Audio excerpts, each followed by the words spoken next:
안녕하세요. 방콕에서 부동산 에이전시 운영 중인 고아저씨입니다. 자, 오늘은 일단 본 내용 들어가기 전에 이거 한번 봅시다. 자, 최근에 제가 이거 많이 안 보여드렸죠. 그래서 한번 보도록 하겠습니다. 자, 콘도미니엄 프라이스 인덱스 한번 보시면요. 200 넘었죠. 200 넘었습니다. 제가 계속 말씀을 드리지만 계절을 굉장히 많이 탑니다. 그래서 약간 올랐다 내렸다 그리고 계속 올랐다 이러면서 계속 오릅니다. 지금 보시면 작년 3월에 최고를 찍었죠. 194를 찍고 다시 내려갔습니다. 다시 내려갔다가 여기서 이제 보합세 보이다가 제가 말씀드렸지만 연말 되면 다시 오른다라고 했죠. 그래서 연말 돼서 다시 올라서 200을 돌파를 했습니다. 또 여기서 잘 보시면 제일 높은 게 뭡니까? 콘도가 제일 높죠. 자, 콘도가 제일 가격이 높습니다. 자, 그리고 여기 뭐 예전에 많이 들으신 분들은 아시겠지만 지금 이렇게 타운하우스 같은 경우는 방콕이나 방콕 주변보다 방콕 아닌 지역이 더 비싼 경우가 많습니다. 싱글 디텍티브 하우스인 경우도 지금 보시면 외부에 있는 게 가격이 더 높은 경우가 많습니다. 이거 이제 휴양지 같은 데 가격이 높고요. 또 두 번째로 이제 지방 같은 경우는 방콕처럼 단지로 지어놓은 무반이 그렇게 많이 공급되지 않습니다.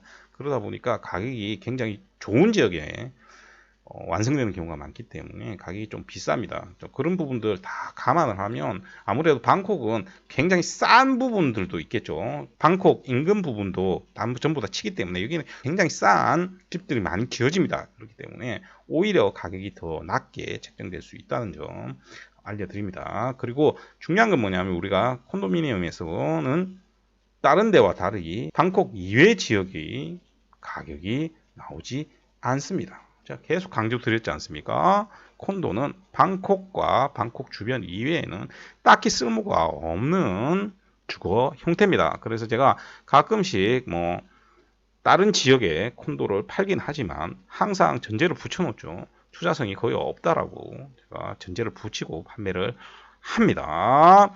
자, 그래서 이제 본격적으로 오늘 할 얘기를 한번 해보도록 하겠습니다. 자, 보시면 2023년 신고안내 해외 부동산과 세금 되어 있습니다. 자, 그러면 이 해외 부동산 세금 2023년 되어 있는데 2024년께 안 나왔기 때문에 지금 뭐 2023년 걸로 보여드립니다만 거의 매년 똑같습니다. 크게 바뀌는 거 없고요. 요거는 미국 부동산을 사든 일본 부동산을 사든 태국 부동산을 사든 필리핀을 사든 베트남을 사든 다 똑같이 적용을 받습니다. 왜냐하면 한국에 있는 법 제도기 때문에 똑같이 적용을 받게 되죠. 자, 한국에서 여러분들 혹시 뭐 종합소득세 이런 거 안 내게 되면 어떻게 됩니까? 가산세가 붙습니다. 그리고 대출받을 때 문제 생기고요. 또 국민 건강보험에도 문제가 생기게 됩니다.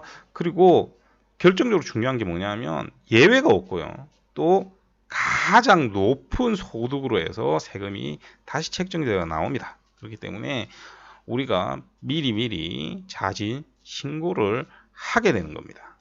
자, 그러면 이제 해외 부동산을 투자를 하면 한국에서만 세금을 내는 게 아니지 않습니까? 그러면 그 나라에도 세금을 내야 됩니다. 자, 그러면 여러분들이 지금 이제 제 방송을 처음 들으시는 분들 중에서는 베트남도 한번 본 적 있고 뭐 필리핀도 본 적 있고 말레이시아도 본 적 있고 이러신 분들도 꽤 많을 겁니다. 그러면 여러분들한테 굉장히 중요한 부분이 뭐냐면 세금적인 부분이 어떻게 되는지 굉장히 중요하지 않습니까?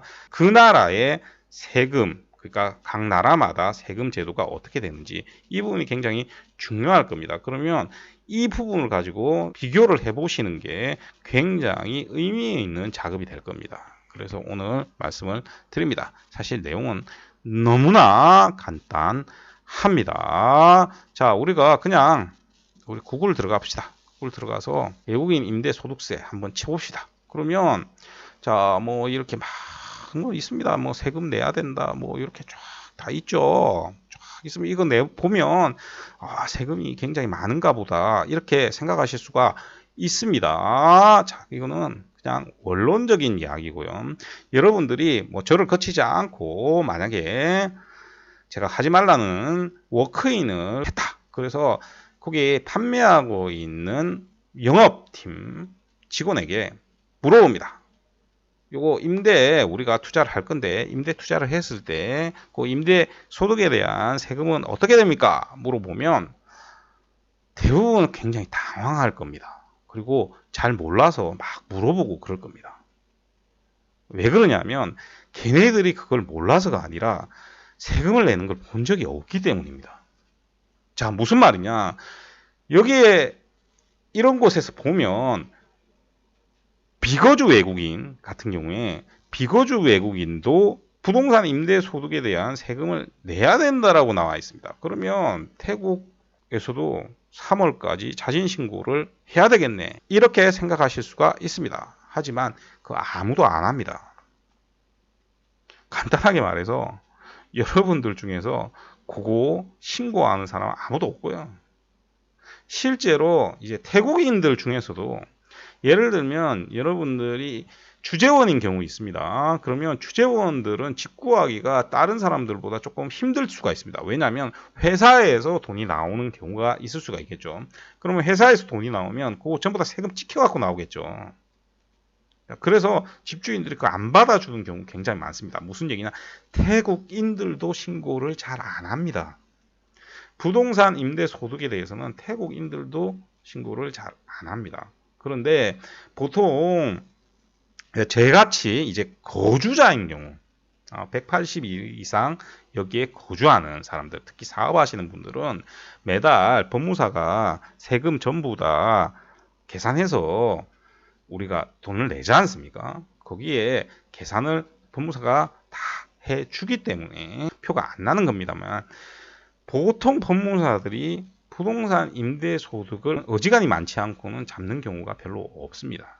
그런데 예를 들어서 내가 영주권을 따겠다 그러면 나중에 이 부분이 문제가 될 수 있기 때문에 영주권 따실 분들은 세금 꼬박꼬박 잘 내야 됩니다. 자, 그런데 대부분의 사람들은 그렇지 않기 때문에 특히나 여러분들이 뭐 한국에 계신다거나 미국에 계시면서 투자를 하신 분들은 이거 내라고 한 적 보신 적 있습니까? 없죠. 그리고 매년 안 내는데 뭐 가태료 나온다고 뭐 나오고 하는 적이 있습니까? 없습니다.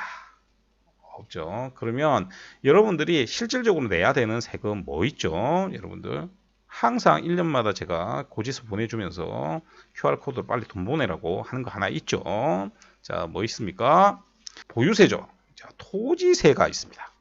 여러분들이 토지세를 내야 됩니다. 그럼 토지세가 토지세 굉장히 많이 나오는 거 아니냐 이렇게 생각을 하실 수 있습니다만 보시면 이쪽입니다. 이쪽 보시면 지금 이거 100만 단위니까요.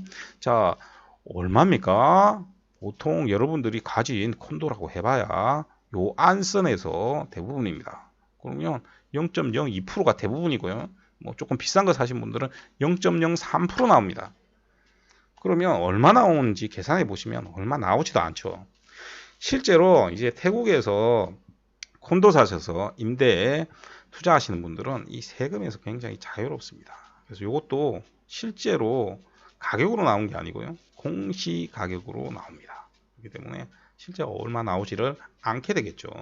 자, 그래서 실제로 이제 태국에 임대에 투자를 하시게 되면 태국에서 내는 세금이 굉장히 적다. 이렇게 보시면 됩니다. 자, 요까지 해드리면 또 앞서가시는 분들은 나중에 뭐 양도세가 어떠고 이런 거 물어보시는 분들 계십니다. 저희 뭐 고객들은 그 부분 제가 설명 다 드렸고 이해를 전부 다 하시는 분도 있고요. 뭐 이해를 전부 다 못 하시는 분들도 있습니다. 그런데 대부분은 우리 공아저씨께서 알아서 해주겠지 이렇게 생각을 하고 있기 때문에 그게 정답이고요. 제가 알아서 다 해드립니다. 그리고 뭐 6월 달마다 한국에서 이제 신고를 해야 될 때도 제가 전부 다 말씀드리죠. 그대로 신고를 하시면 됩니다. 그래서 실제 이제 뭐 양도세를 낸다거나 중간에 신고해서 한국에서 세금을 내는 부분은 앞에 얘기했듯이 공통적으로 여러분들한테 적용이 되는 부분이고요. 그리고 개개인마다 나중에 디테일하게 전부 다 다르기 때문에 여기서는 말씀을 드리지 않는다는 점 양해 부탁을 드리겠습니다. 다음 주부터는 주중에도 되도록이면 방송을 하도록 하겠습니다. 제가 바쁘면 한 번씩 뛰어넘겠는데 안 그러면 주중에도 간단하게나마 방송을 해드리도록 하겠습니다. 자, 오늘도 들어주셔서 대단히 감사드리고요. 이상 저는 방콕에서 고마저씨였습니다.